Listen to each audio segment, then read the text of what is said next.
ہر بچی یہ چاہتی ہے کہ میرے ہاں بیٹا پیدا ہو. اس کانسیپٹ کو نارملائز کیسے کریں؟ اس کانسیپٹ کو نارملائز کرنے کے لیے نا بہت زیادہ اویئرنیس کی ضرورت ہے کہ میرے خیال میں تو جتنا آپ کا ماں باپ کا دھیان بیٹیاں رکھتی ہیں نا وہ بیٹے بھی نہیں رکھ سکتے. بٹ یہ ہماری ایک سوسائٹی کا پریشر کہہ لیں, ان لاز کی طرف سے, یا لوگ بیٹے کے لیے بہت زیادہ کنسرنڈ ہوتے ہیں. بہت کم دیکھا گیا ہے, میں نے اپنی پریکٹس میں دیکھا ہے کہ کوئی جینڈر سلیکشن کے لیے آتا ہے تو وہ بیٹی کی سلیکشن کرتا ہے کہ جی ہمارے بیٹے ہیں اور ہم بیٹی کے لیے ہیں. ورنہ جتنے بھی کپلز آتے ہیں ایون فرسٹ اٹیمپٹ میں they opt for the male baby. ٹھیک ہو گیا. اچھا, اس کے ساتھ ہی آپ یہ بتائیے گا کہ پریگننسی کے دوران بلڈ پریشر ہائی ہونے کی مین وجوہات کیا ہوتی ہیں؟ اچھا, پریگنینسی کے دوران جو بلڈ پریشر زیادہ ہو جاتا ہے نا, یہ کن کن میں زیادہ ہوتا ہے؟ اس میں ینگ ایج کی جو بچیاں ہیں لیس دین 18 ایئرز آف ایج ان میں زیادہ رسک ہے. جو مور دین 35 ایئرز آف ایج ہیں ان میں زیادہ رسک ہے. اس کے علاوہ جن کی فرسٹ پریگنینسی ہے ان میں زیادہ ایشو ہوتا ہے. جن میں فیملی ہسٹری ہوتی ہے ہائپر ٹینشن یا پری ایکلیمشیا کی ان میں ہوتا ہے. اوبیسٹی میں ہوتا ہے. اس کے علاوہ جن کو کڈنی کے پرابلمس ہوتے ہیں ان میں ہوتا ہے. سو یہ کچھ پرابلمس ہیں جس کے ساتھ اگر پریگنینسی ہو جائے تو ہمیں زیادہ رسک ہوتا ہے کہ یہ ان میں بلڈ پریشر ڈیولپ ہو جائے گا. اور اگر کسی کو آلریڈی بلڈ پریشر کا مسئلہ ہے تو وہ ورسن ہو جائے گا. ٹھیک ہو گیا. اچھا میڈم, ہم یہ دیکھتے ہیں جیسے بلڈ پریشر ہائی ہوتا ہے, ساتھ ہی کچھ لوگوں کو پریگننسی کے دوران شوگر ہو جاتی ہے. اس کی وجوہات کیا, اس کی کنٹرول کیسے کیا جا سکتا ہے؟ جو بھی بیماری آپ کو آئندہ زندگی میں جا کے ہونی ہوتی ہے اس کے پہلے پری انڈیکیٹرز ہوتے ہیں کہ آپ کی اوبیسٹی ہے, اور جو کچھ بھی آپ کو آئندہ زندگی میں اگلے 5 سال میں 6 سال میں ہونا ہوتا ہے وہ اکثر آپ کو پریگننسی میں پہلی دفعہ نظر آتا ہے. بیکاز باڈی کے لیے پریگننسی ایک سٹریسفل کنڈیشن ہے, اور اس سٹریس میں آپ کا بلڈ پریشر جو آئندہ زندگی میں ہونا ہے وہ آپ کو نظر آنا شروع ہو جاتا ہے. اسی طرح آپ پری ڈائبیٹک ہوتے ہیں تو آپ کو پتہ چل جاتا ہے. اور یہ ایک کمبینیشن جو ہے اس کے ساتھ ویٹ ریلیٹڈ ہے, ڈائٹ ریلیٹڈ ہے, اسٹریس ریلیٹڈ ہے, اور جینیٹیکلی بھی ہے. ٹھیک ہے. اچھا میڈم, ہم نے یہ دیکھا ہے کہ کچھ لوگوں کو سائیکیٹری کے ایشوز ہوتے ہیں, نفسیاتی مسائل ہوتے ہیں, اور اس کی وہ میڈیسن کھا رہی ہوتی ہے, اسی دوران میں پریگننٹ ہو جاتی ہے. جی. اب ان عورتوں کے ہمارے کلینکل ٹرائل میں یہ سوال ہوتے ہیں کہ کیا یہ افیکٹ میرے بچے پہ بھی جائے گا؟ دیکھیے, کئی بیماریاں اب ہم سائیکیٹرسٹ سے اگر پوچھیں اور کئی بیماریوں کی ہسٹری کو دیکھیں تو وہ جینیٹیکلی انڈیوسڈ ہوتی ہیں. ٹھیک. تو اگر وہ جینیٹیکلی انڈیوسڈ ڈپریشن ہے یا سکزوفرینیا ہے یا کوئی ایسی چیز ہے تو وہ اس پہ بچے میں آ سکتی ہے لیٹر آن ان لائف. لیکن اگر یہ اسٹریس ریلیٹڈ ہے صرف, اور اس کو پیشنٹ کو صرف ایک پرٹیکولر کنڈیشن میں ہو رہا ہے تو تب یہ جو ہے یہ بالکل بھی بچے کو اثر نہیں کرے گی. لیکن جو چیز بچے کو اثر کرے گی وہ ہے جو دوائیاں ہم پیشنٹ کھا رہی ہے. جتنی بھی دوائیاں اینٹی ڈپریسنٹس ہیں یا نارکوٹکس ہیں یا سونے کی دوائیاں ہیں یا اسٹریس کی دوائیاں ہیں, ایپیلیپسی کی دوائیاں ہیں, وہ تمام جو ہیں وہ کسی نہ کسی فارم میں بچے کو افیکٹ کرتی ہیں. اور یہ کوشش کرنی چاہیے کہ اس کی ڈوز آلٹر کریں, دیکھیں کون سی چیز ضروری ہے, کب کھانی ضروری ہے, اور فرسٹ ٹرائمیسٹر میں اوائڈ کرنا چاہیے ان دوائیوں کو. ٹھیک ہو گیا. اچھا ڈاکٹر کرن, پریگننسی کو سیف بنانے کا آسان طریقہ کیا ہے؟ پریگنینسی کو سیف بنانے کا سب سے آسان طریقہ یہ ہے کہ پہلے تو اس کو بیماری نہ سمجھا جائے.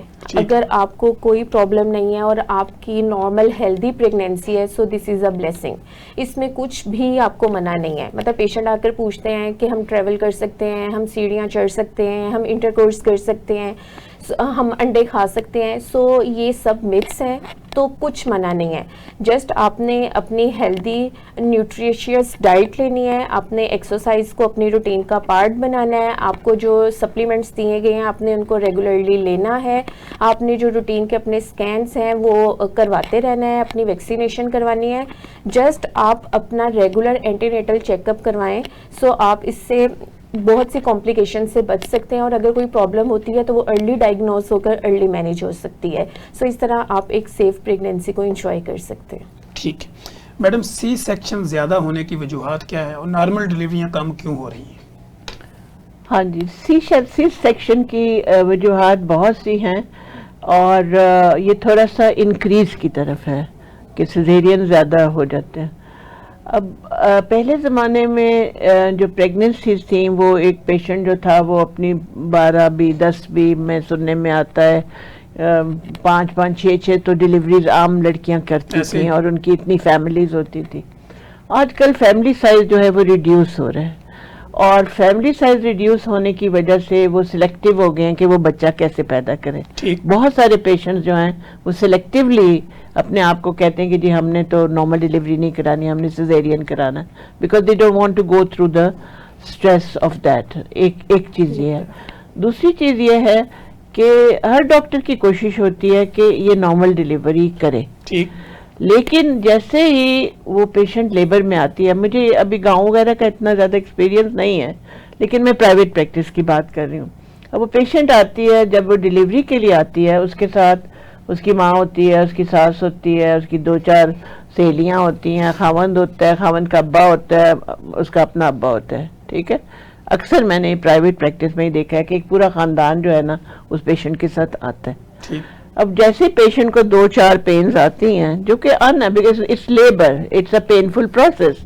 وہ لیبر پینز جیسی آتی ہیں تو وہ سارا خاندان جو ہے وہ شور مچانے لگ جاتا ہے کہ یہ اس کو تو تکلیف ہو رہی ہے، اس کو تکلیف کیوں ہو رہی ہے.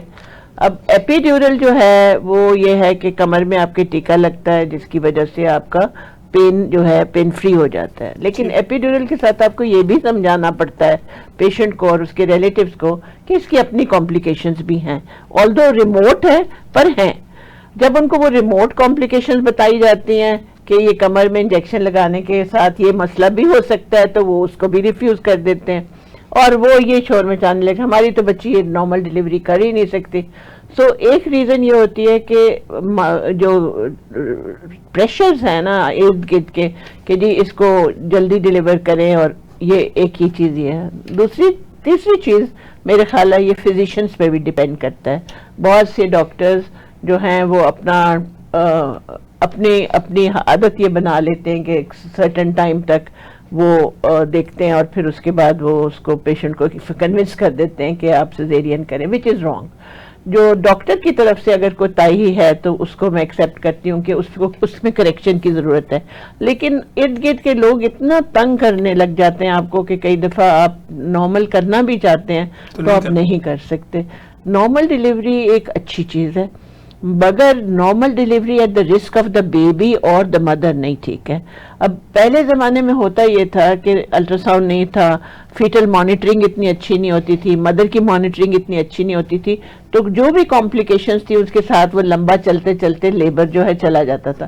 اب اتنی جلدی ہم کمپلیکیشن پک کر لیتے ہیں کہ یہ بچے کے دل کو کچھ ہو رہا ہے یا ماں کو کچھ ہو رہا ہے، ماں کی پلس ریٹ زیادہ ہو رہی ہے، وہ پریویس سیزیرین سیکشن ہے، تو ہم جلدی پک کر لیتے ہیں پرابلم کو اور ہم جلدی سے کہہ دیتے ہیں کہ جی آپ کو سیزیرین کرنا پڑے گا.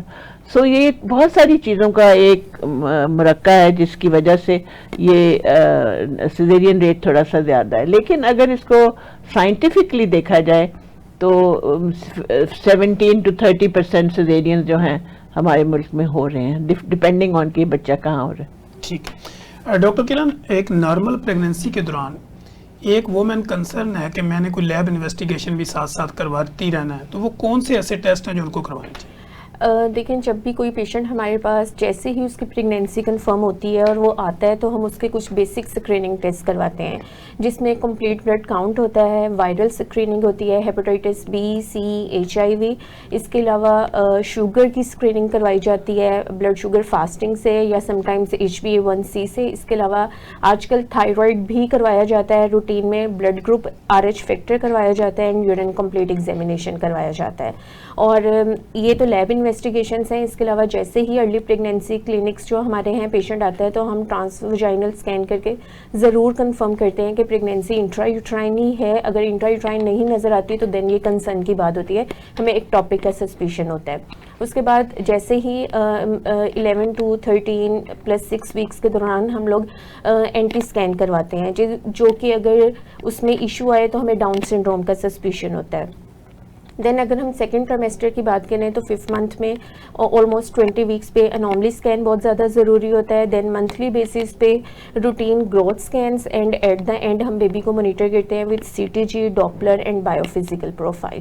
اور ہر ٹرائمیسٹر میں according to the condition of the mother ہم لوگ کمپلیٹ بلڈ کاؤنٹ اور یورین کمپلیٹ ایگزامینیشن کرواتے ہیں. ایون سیکنڈ ٹریمیسٹر میں وہ پیشنٹس جن کو شوگر کی کوئی ہسٹری نہیں ہے, اب لائک اس کی ریکمنڈیشنس ہیں کہ ہم لوگ 24 سے 28 ویکس پہ ان کا اورل گلوکوز ٹالرنس ٹیسٹ کروائیں.